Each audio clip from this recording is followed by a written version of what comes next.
Hey y'all, it's Quijuandas. Welcome back to my channel. I appreciate each and every one of you. If you're new, please consider subscribing and tap the bell to be notified every time I upload a video. In today's video, I'll be sharing 5 simple and practical toddler natural hair growth tips. So if you're interested in hearing what they are, just keep on watching.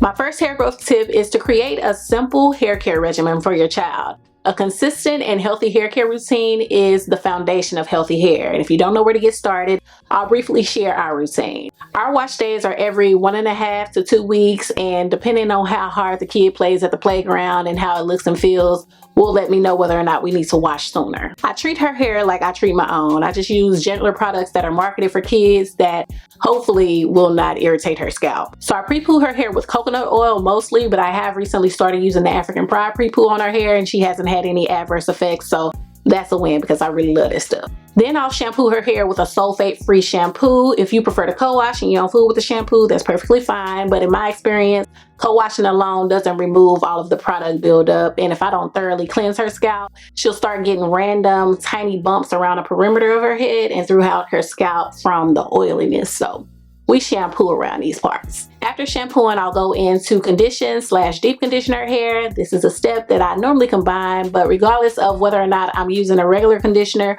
or a deep conditioner, I'll still put a plastic cap on her head and allow that product to sit for at least 15 minutes before rinsing it out, moisturizing, and styling her hair.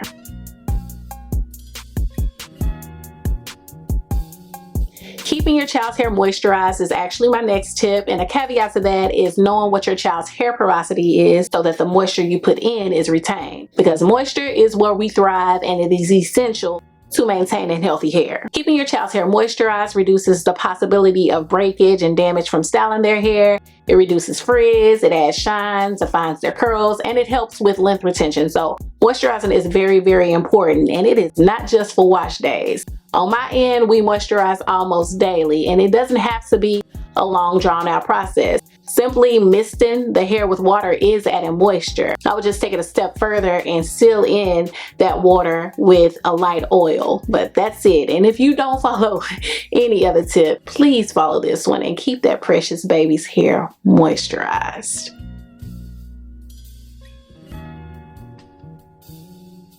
My next hair growth tip is to do protective styles that maximize hair growth.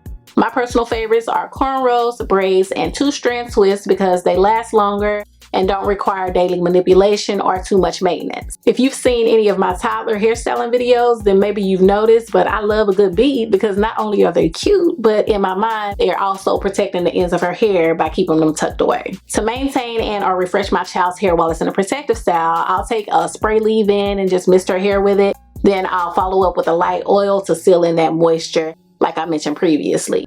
I'll also either oil or grease her scalp to keep it from being dry.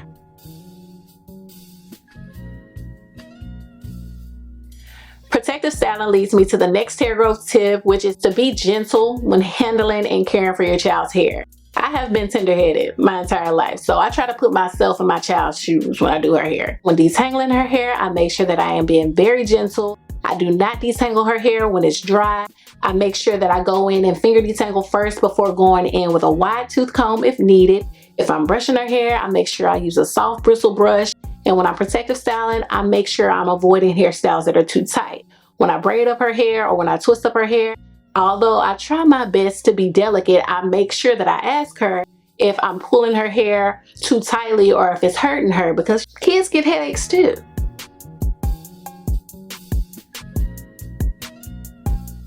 My last hair growth tip is to protect your child's hair at night by using a satin bonnet, pillowcase, sheet, or all of the above. Doing so protects your child's hair from the breakage and dryness caused by the friction between their hair and cotton sheets or whatever other moisture absorbing fabric they may be sleeping on.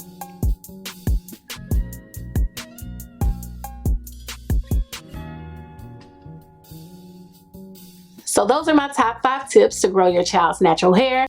I hope this video was helpful. Leave any additional tips you may have below. Thank you for watching. Don't forget to subscribe, like, comment, and share this video with all your people. And until next time, I'll talk to y'all later.